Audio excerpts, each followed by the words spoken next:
nuestros protagonistas.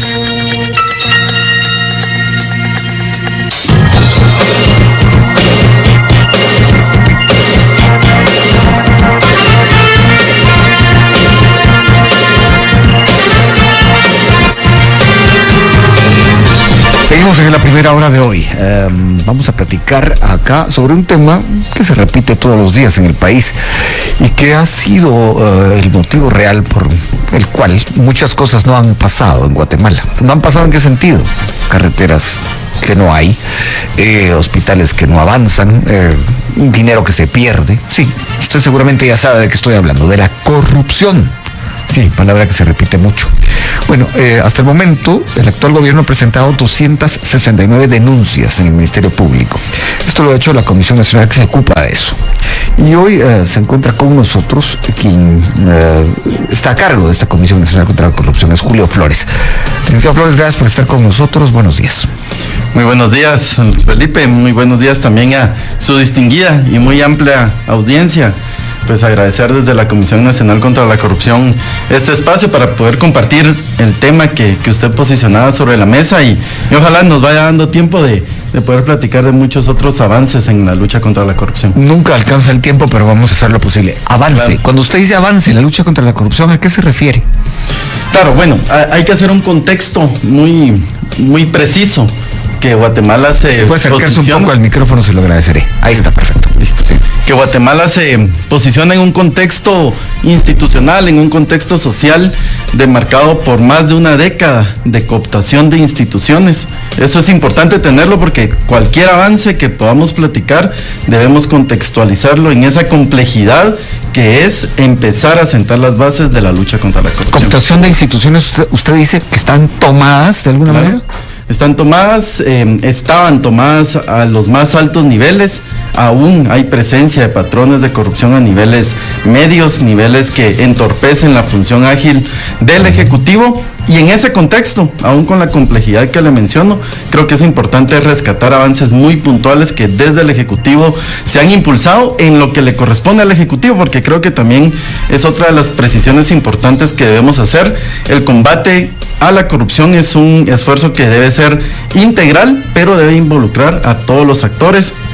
El Ejecutivo sí tiene un papel importante, debemos de encargarnos de prevenir la corrupción, fortalecer los controles internos, presentar las denuncias, se ha hecho en más de 269 oportunidades, pero a partir de ahí empieza la fase de erradicar la impunidad, es decir, que esas denuncias tengan una persecución penal objetiva, que llegue a órganos jurisdiccionales objetivos, que hagan sanciones y que todo esto acompañado de esfuerzos del organismo legislativo que permitan tener bases normativas para que esta lucha contra la corrupción sea eficiente. Entonces, en ese gran contexto donde el Ejecutivo tiene una parte importante, pero no todo depende del Ejecutivo, hemos tenido avances importantes. De eso vamos a platicar, licenciado, pero yo antes le voy a hacer preguntas que seguramente ustedes se las han formulado en otros lugares, pero que yo las escucho de la gente. Dicen, bueno, si dicen que están tomadas las instituciones y dicen que hay gente que todavía está ahí metida, que es parte de la corrupción, la gente pregunta, ¿por qué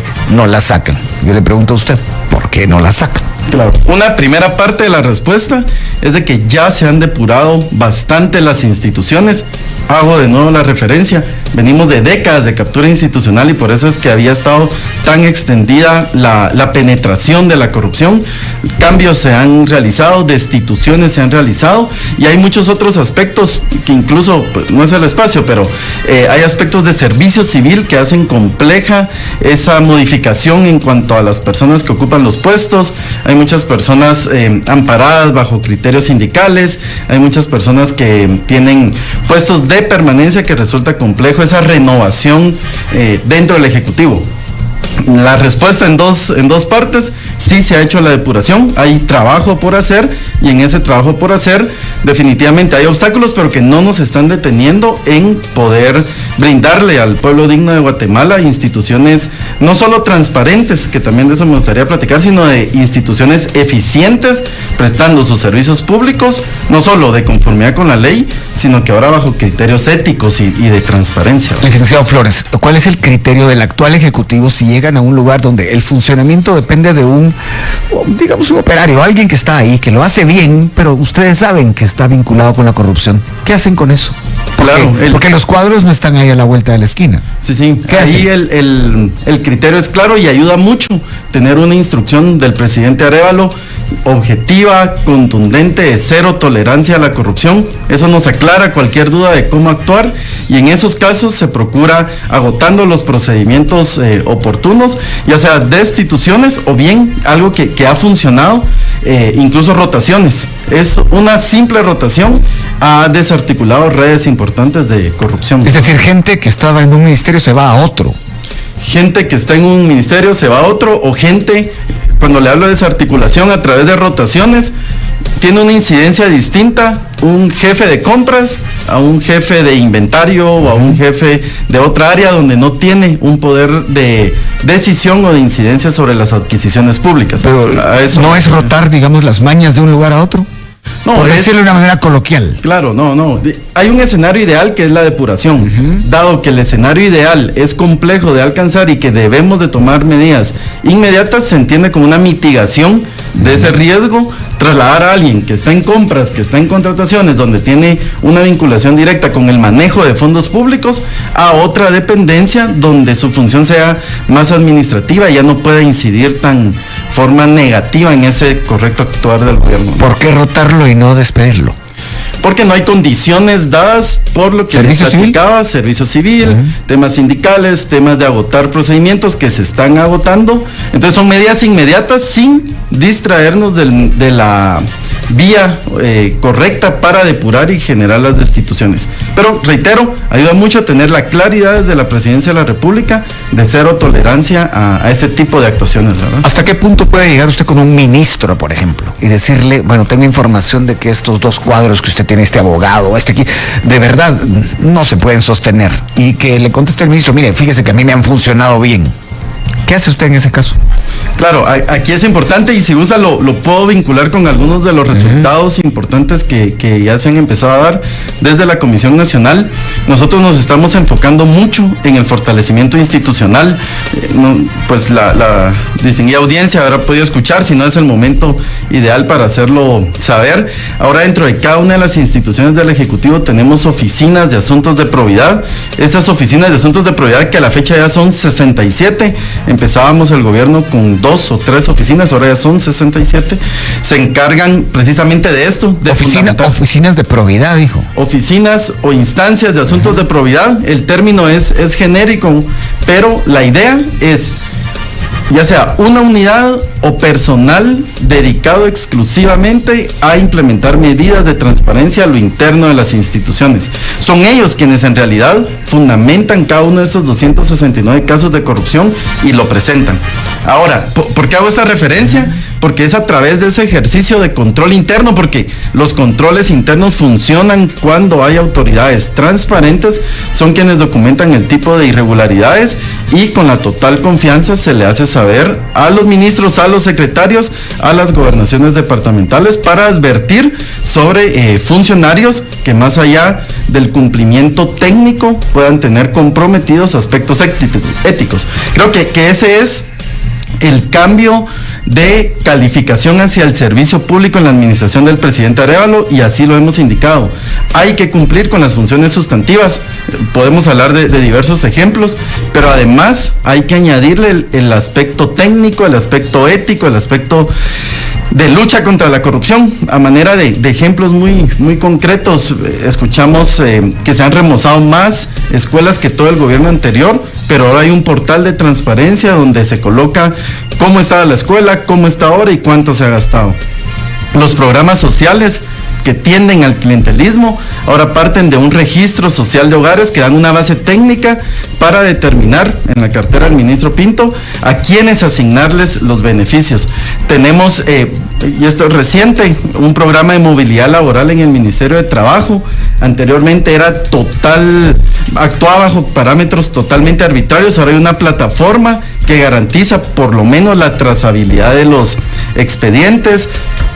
Ahora los hospitales pues tienen un porcentaje de abastecimiento mayor que antes, pero lo hacen acompañado de medidas de transparencia incluso internacionales. Aquí la gran idea es, estamos cumpliendo, reitero, en un contexto de un deterioro histórico de instituciones, estamos cumpliendo, pero con este añadido ético que para el presidente Arévalo y su administración es una condición indispensable en el ejercicio de la función pública. Licenciado Flores, en una ocasión aquí en estos micrófonos, dos expertos en comunicación coincidían en que era necesario que el Ejecutivo mostrara más qué tipo de corrupción fue la que encontró. La pregunta que le hago viene en dos etapas. La primera, sin violar la presunción de inocencia, ustedes podrían presentar casos, le voy a poner la palabra clave aquí, PowerPoints, presentaciones que mostraran exactamente qué es lo que sucede o sucedía o está sucediendo, porque no lo pueden todavía parar, en cuanto a la corrupción, sin llegar a que de pronto vengan y se les señale de estar acusando a alguien antes de que sea sometido al debido proceso. Le pregunto ¿eso es posible? Sí, y de hecho, Luis Felipe, lo hacemos. Aquí tomo una observación, que el tema de comunicación debemos de fortalecerlo. Las dinámicas internas están orientadas a eso, tenemos que comunicarlo de forma más eficiente, porque si recibimos ese tipo de comentarios es porque no estamos cumpliendo con trasladar la información y lo tomamos en total consideración. Ahora bien, si hacemos estos ejercicios de presentar casos, se hace a través de las oficinas de asuntos de probidad. Este lunes en la ronda de gobierno, precisamente se hace público un caso donde se expone el modo de operación, los patrones de corrupción. Nosotros enfatizamos mucho en patrones de corrupción, porque la corrupción que nosotros llegamos a encontrar no fueron hechos aislados, sino que eran patrones, eran líneas que no eran excepción, sino eran la forma normal de actuación. Entonces, ¿se puede hablar de redes de corrupción? Claro, en cuanto a la vinculación de diversos actores que de forma concertada actúan para defraudar al Estado, son parte de los patrones que se han detectado, y nos interesa mucho esta generalización de hablar de patrones, porque ante cada patrón que se detecta, se presentan medidas de prevención. Eso es importante para también ir conceptualizando el qué hacer de la Comisión Nacional contra la Corrupción. La labor de detección y denuncia es fundamental, se está haciendo, se están presentando más de 269 denuncias, pero eso está a cargo de las oficinas de asuntos de probidad. Nuestra función como Comisión Nacional contra la Corrupción es trasladar, emitir y dar seguimiento a medidas de prevención para que estos patrones que se han detectado no se repitan en un futuro. Usted dice que son más de 269 denuncias. Yo tenía ese dato, pero si usted dice que son más, cuénteme cuántas de esas han caminado en el Ministerio Público que usted diga, bueno, esto ya va, ya tiene forma. ¿Cuántas? Claro, ahí hay un comportamiento, diversas líneas de actuación que han habido en el Ministerio Público y que nosotros a nivel de gobierno hemos oficializado posturas y se las comento. De las 269 denuncias presentadas, el 20% ha sido desestimado o ha sido archivado. Y las que han avanzado pues son mínimas, estamos hablando de mucho menos del 10%, y las que han llegado a obtener algún tipo de respuesta o finalización del proceso. ¿Sentencia? ¿Alguna? No, es aceptación de cargos o algunas otras figuras procesales que no implican agotar todo el procedimiento. Entonces ¿Eso qué porcentaje es aproximadamente? Es ínfimo, es mínimo, sí, claro. Y todos esos datos 1%. aprovecho para hacer referencia. Nosotros tenemos un tablero que está colocado de forma pública y totalmente accesible, tablero.cnc.gov.gt, el tablero de los expedientes de la corrupción, en donde tenemos sistematizadas las 269 denuncias. Ahí se indican, por ejemplo, que 44 han sido desestimadas, que 10 han sido archivadas, que las que han llegado a primera declaración, las que están en un proceso de investigación, en las que no se ha presentado. Y dice que un ínfimo, que tal vez no llega ni al 1%, han llegado, digamos, a un final, no un final cumpliendo todo el proceso, pero por ejemplo con aceptación de cargos. Sentencias ninguna, condenas ninguna, según lo que dice. Licenciado Flores, la pregunta que le voy a hacer ahora es la siguiente. Si hay más de 269 denuncias, seguramente habrá casos que usted en su mente debe tener como emblemáticos. Puede mencionarme un par, como para que la audiencia se imagine. ¿Y cuál ha sido, por supuesto, también la respuesta de la Fiscalía? Claro, sí, al hablar de casos emblemáticos, necesariamente tenemos que ponerle rostro, porque por eso son emblemáticos. Podemos hablar de millones de fondos públicos desviados, que eso es punible, eso es castigable, pero debemos de orientarnos y enfatizar el daño a la población. En lo particular, me genera especial sentimiento al ver ya dentro de lo técnico afectación a comunidades en cuanto a limitar su salud, en cuanto a limitar la educación, que es el medio para el desarrollo social de las personas. Y efectivamente hay casos emblemáticos por esa afectación tan severa a la población. Le puedo platicar el Hospital San Pedro Necta. ¿Cuál es ahí la consecuencia directa? Es comunidades, municipios enteros. Ese es un caso que se conoce, pero cuéntenos la historia. ¿Qué fue lo que pasó ahí según la comisión? Claro. Según lo que ustedes tienen documentado. Gracias. Pues sí, este es de los casos en donde han intervenido diversos ministerios, salud y comunicaciones. ¿Cuál es la historia corta? Hay irregularidades desde el inicio. Por ejemplo, para aprobar un proyecto hay que cumplir condiciones mínimas de seguridad, para dar un ejemplo.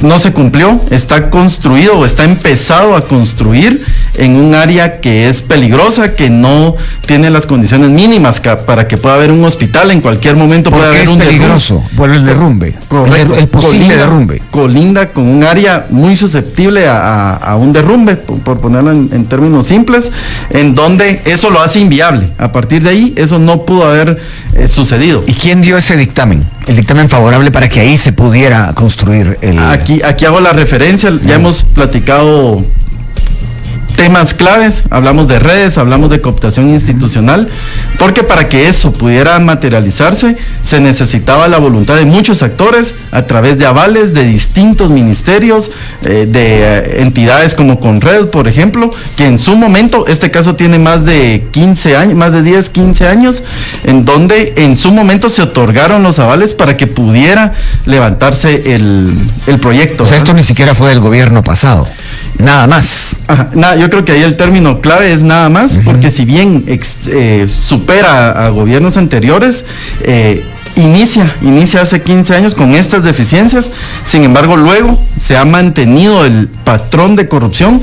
Ya no hablamos que solo en la aprobación del proyecto hay corrupción, sino que también en la ejecución, y cómo puntualmente no hay avances significativos. Sin embargo, en los sistemas sí se reportaba que, por ejemplo, estaba a punto de terminar, que había un 93% de avance y se pagaba el 93%.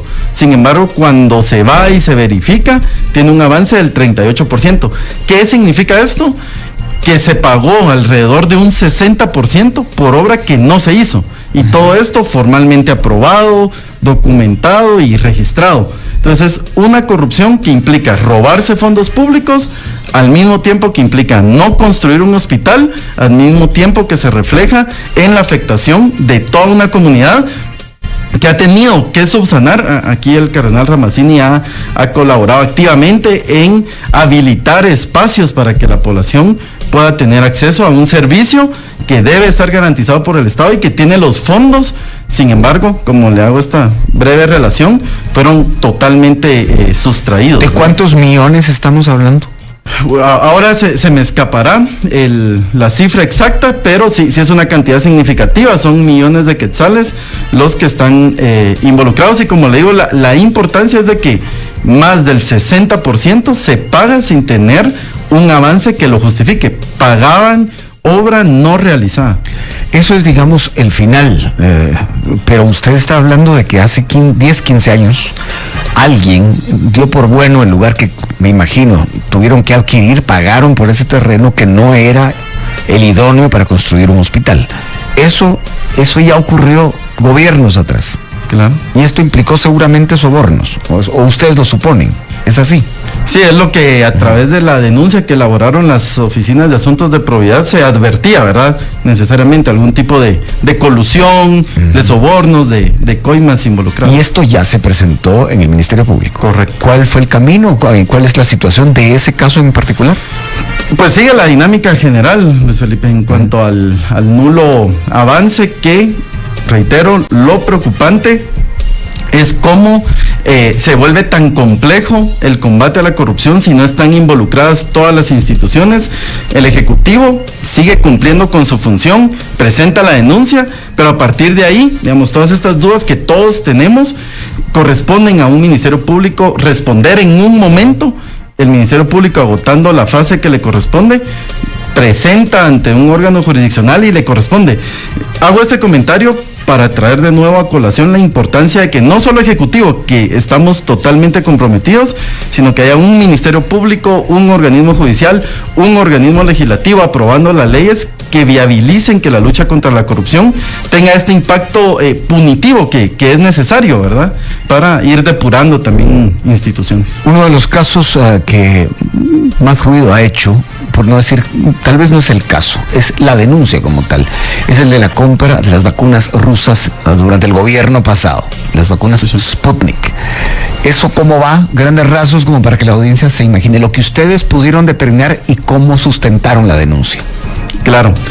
Bueno, lo que se conoce, y esto es porque ya es público, se presentó la denuncia, hubo una conferencia de prensa donde participaron los titulares de las carteras, el señor Procurador General de la Nación, y en esa oportunidad lo que se comentaba era una serie de irregularidades que van desde aspectos de no tener certeza con quién se firma el contrato, desde irregularidades que van vinculadas a que debía contratarse Estado a Estado, y aquí hay un intermediario que no se tiene certeza, no hay fechas en cuanto a entregas de vacunas, se presume una amplia sobrevaloración al respecto, y que tampoco, y en cuanto ya a la entrega, no se tiene o constancia de haberla recibido, o incluso hay aspectos de haber recibido en términos contrarios al contrato, o incluso hay algunas dudas. Hubo retrasos, recuerde. Hubo retrasos, y en cuanto a la vigencia de las vacunas también se anotaba algún tipo de incumplimiento. De nuevo, son aspectos formales en un inicio, son aspectos de incumplimiento, son aspectos de pagos millonarios sin un sustento, y todo esto en qué redunda, y recuerdo muy bien en esa conferencia se anotaba por las autoridades, mientras la población estábamos sufriendo aspectos de una pandemia, viendo morir gente, se estaban desviando fondos de esta manera, ¿verdad? Licenciado Flores, usted habla de que no se sabe con quién se firmó al final de cuentas ese contrato. Cuando dice no se sabe es que hubo un intermediario, lo dijo usted hace un momento. ¿Cómo que no se sabe? O sea, ustedes no han investigado, por lo menos en Google, con quién se firmó. Claro, cuando le hablo de con quién, que no se sabe con quién, recuerdo la conferencia, si hay un nombre formalmente en el instrumento, pero no se tiene certeza de quién es realmente, y reitero, la negociación no tuvo que involucrar a esto. Porque en su momento sí se supo de ese intermediario. Correcto, y que según la normativa no era permitido. Ahora, hay muchas dudas totalmente válidas como las que usted plantea, que desde el Ejecutivo no podemos llegar a determinar. Nuestra normativa, y tiene un sentido en la organización republicana de nuestro Estado, los organismos tenemos una competencia, y profundizar en estos temas de investigación no solo corresponde al Ministerio Público, sino que les corresponde con exclusividad, es decir, solo ellos pueden agotar las investigaciones al respecto, y es lo que todos esperaríamos, profundizar en estos indicios o en estas averiguaciones administrativas que el Ejecutivo traslada para determinar responsabilidades y consecuencias jurídicas. Reitero, el Ejecutivo cumple con presentar todas estas averiguaciones que derivan de controles internos, y a partir de ahí, todas estas dudas que a todos nos surgen, corresponde a un Ministerio Público no solo atenderlas, sino que darles el seguimiento, ¿verdad? Licenciado Flores, usted minutos atrás de alguna manera admitía que había habido un fallón en la comunicación de esto. Yo le había preguntado a usted, sin violar la presunción de inocencia, si ustedes podían hacer presentaciones como para que la gente se forme una idea de lo que está ocurriendo. La pregunta, ¿ustedes temen ser criminalizados en algún momento si por alguna razón, alguna coma se va además a la hora de hacer esas presentaciones de las que yo le estoy hablando? Vean, nosotros, y hay algo que nos da mucha seguridad y mucha certeza, que es que realizamos un trabajo técnico y en el marco de la ley.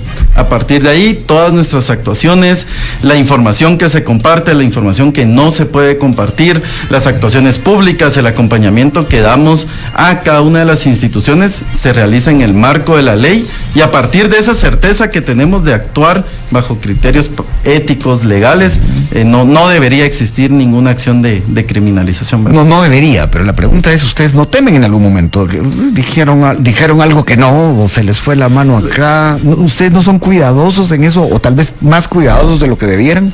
Claro, el cuidado y la prudencia es parte de la gestión que hacemos en la Comisión Nacional contra la Corrupción, y evidentemente no estamos ajenos al contexto nacional. Hemos visto cómo diversos funcionarios han sido criminalizados sin justificación alguna, y uno no escapa de ese escenario en el cual realiza sus funciones públicas, pero reitero, actuamos con la total convicción que lo hacemos dentro de un marco legal, y por lo tanto no debería dar lugar a eso. Le pregunto algo, usted habló de prevención de la corrupción, y lo que se presume, de hecho se menciona, es que la corrupción continúa sobre todo en compras de baja cuantía. ¿Qué puede decirme de eso? Es un excelente tema para platicar acerca de algunos esfuerzos de prevención. La comisión tiene 7 áreas de acción, no voy a abordar cada una de ellas, pero sí algunas. Primero, hay un esfuerzo normativo para prevenir la corrupción. Aquí yo le podría hablar de más de 5 acuerdos gubernativos, que no se emitían acuerdos gubernativos en materia de transparencia. El presidente Arévalo ha emitido ya varios de iniciativas de ley. No había una agenda legislativa anticorrupción desde el Ejecutivo. El presidente Arévalo presenta 2, la de beneficiario final y la de protección de denunciantes, precisamente por este tema de criminalización. Y dentro del esfuerzo normativo, atendiendo precisamente a la consulta que hacía, desde el Ministerio de Finanzas Públicas se han implementado portales de transparencia. Antes no se publicaban estas compras de baja cuantía, lo cual generaba pues arbitrariedad.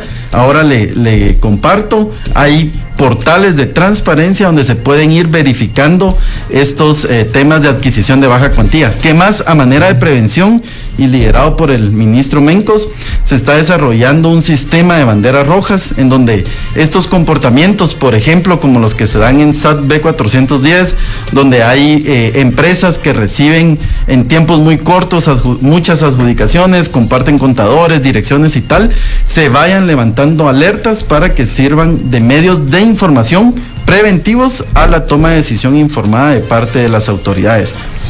Es decir, si la pregunta concreta es, está el caso de baja cuantía, ¿qué medidas de prevención?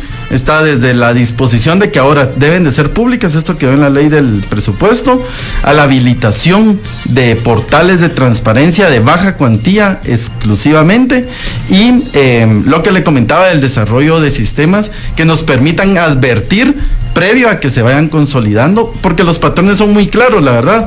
Si hay un fraccionamiento muy recurrente, eso se puede detectar. Si un grupo de sociedades comparten representantes, direcciones y contadores, se puede detectar. Entonces, en ese sentido es que lo hemos estado abordando.